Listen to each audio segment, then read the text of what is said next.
अस्सलाम वालेकुम स्टूडेंट, कैसे हैं आप लोग। उम्मीद करता हूँ सब लोग ठीक होंगे, खैरियत से होंगे। तो स्टूडेंट, जैसा कि आपको पता है कि MGT 602 असाइनमेंट नंबर 1 जो है वो आपकी आ चुकी है और इसकी जो लास्ट डेट है वो 16 मई है। 16 मई तक आप लोग ये असाइनमेंट सबमिट करवा सकते हैं। और इस असाइनमेंट में जो टॉपिक कवर किया गया है वो है बाइंग एंड एग्जिस्टिंग बिजनेस। ठीक है, किसी भी पहले से जो बिजनेस चल रहा होगा उसको खरीदने वाला जो मतलब टॉपिक आपका बुक में दिया गया है उसमें से ये असाइनमेंट बनाई गई है। और इसमें से आपसे कुछ मतलब दो उन्होंने पॉइंट पूछे हैं, अप्रोचेस पूछी हैं। एक आपको ये लर्निंग ऑब्जेक्टिव बता दिया, लर्निंग आउटकम बता दिया और साथ में आपको कॉन्सेप्ट एंड केस दिया। इसको आपने लाजमी रीड आउट कर लेना है। ठीक है, तो इसको रीड आउट करने के बाद रिक्वायरमेंट आपने देखनी है, which of the given evaluation method is suitable for the perspective business evaluation before buying it. वो कह रहे हैं कि कौन सा जो आपका है मतलब एवेल्युएशन मेथड जो है वो सूटेबल रहता है किसी भी बिजनेस को खरीदने से पहले।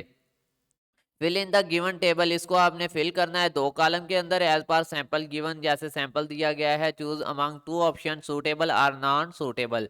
इनमें से आपने डिसाइड करना है सूटेबल है या नॉन सूटेबल है। ठीक है, तो इसको मैंने रेडी किया है, आपके साथ अभी शेयर कर देते हैं। और 2 लॉजिकल आर्गुमेंट्स आपने इसके बारे में देने हैं कि आपने एक बिजनेस खरीदना है, इन दोनों में से एसेट बेस्ड वैल्यूएशन सूटेबल है या फिर cash flow based valuation suitable है।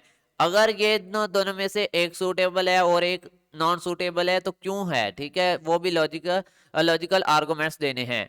तो स्टूडेंट, असाइनमेंट दिखाने से पहले मैं आप दोस्तों को बता दूं कि मैं इस असाइनमेंट की पेड सर्विस भी प्रोवाइड कर रहा हूं और बाकी CS की असाइनमेंट की भी पेड सर्विस प्रोवाइड करता हूं। अगर कोई स्टूडेंट पेड बेसिस पे असाइनमेंट बनवाना चाहता है तो सामने स्क्रीन पे मेरा व्हाट्सएप नंबर चल रहा है, इस पर रब्ता करके आप जो है असाइनमेंट बनवा सकते हैं। तो स्टूडेंट, ये हमारा आंसर यहाँ से स्टार्ट होता है। सबसे पहली हमारी है एसेट बेस्ड वैल्यूएशन अप्रोच। इसके बारे में उन्होंने क्या पूछा था, ये देखें, सूटेबल है या नॉन सूटेबल है। तो इसके लिए मैं आपको हैंडआउट्स में लेके चलता हूं एसेट बेस्ड एवेल्युएशन अप्रोच पे। यहां पर देखें, इसको हम रीड आउट करते हैं। Asset value price is determine, this approach is mostly buyer friendly. ये खरीदने वालों के लिए मोस्ट फ्रेंडली होती है, but seller usually do not agree with this approach. जो सेलर्स होते हैं वो इस तरह की अप्रोच के साथ जो है वो एग्री नहीं करते, because some time it is not suitable for asset of are running business. ठीक है, किसी बिजनेस को चलाने के लिए एसेट के लिए जो है ये अप्रोच सूटेबल नहीं है। ठीक है, तो बेसिकली आप इसका जो आंसर लगाएंगे कि ये आपकी जो अप्रोच है वो सूटेबल नहीं है। हमारा आंसर नॉन सूटेबल है। और क्यों नहीं है वो हम रीजन दे देते हैं। Asset based valuation approach is more appreciate for business. ठीक है, ये बिजनेस के लिए तो बहुत ज्यादा अप्रिशिएट की जाती है। That have the significant amount of tangible asset, जिसमें जो है वो काफी हद तक मतलब सिग्निफिकेंट होते हैं, अहम या ज्यादा इंपॉर्टेंट जो होती है टेंजिबल एसेट होते हैं, such as a real estate और इक्विपमेंट, जैसा कि रियल चीजों का होना। ठीक है, this approach involve estimating the value of the business asset. ठीक है, वो जो रियल एसेट होते हैं, जो रियल चीजें होती हैं, वो आपके बिजनेस की वैल्यू को बढ़ा रही होती हैं। And the subtracting its liabilities to arrive and net asset values. ठीक है, और वो जो है उसकी जो मतलब लायबिलिटीज होती हैं, जुम्मेदारियां जो होती हैं या फिर नेट एसेट वैल्यूज जो होती हैं, उनको वो माइनस कर रही होती हैं। ठीक है, एक बिजनेस के यहाँ पे हमने पहले पॉइंट में एक लॉजिकल आर्गुमेंट दिया नॉन सूटेबल का।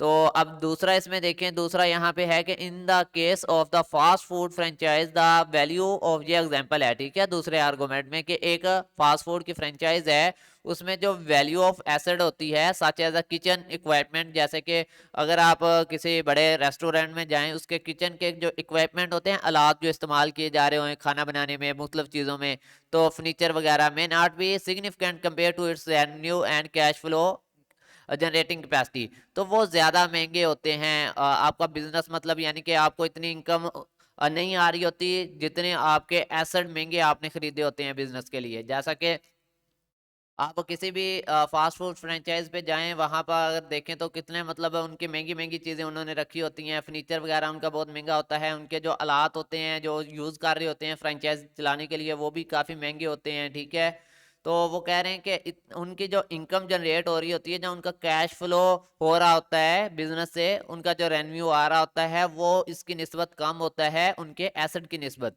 इसलिए जो है वो हम किसको यूज नहीं करते, एसेट बेस्ड वैल्यूएशन अप्रोच को यूज नहीं करते, क्योंकि इसमें एसेट जो होते हैं वो कैश से हैवी हो जाते हैं रेवेन्यू से। ठीक है, अब बात करेंगे हमारा सेकंड के बारे में कि कैश बेस्ड वैल्यूएशन अप्रोच में क्या होता है।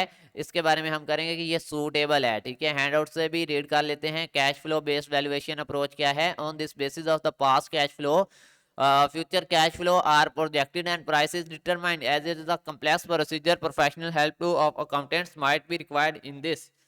और ये सूटेबल होता है। ठीक है, सूटेबल क्यों होता है आपका ये cash flow based valuation approach, इसके भी दो आर्गुमेंट हैं, तो वो मैं आपको बता देता हूँ। This is because the business has the documented history of sales.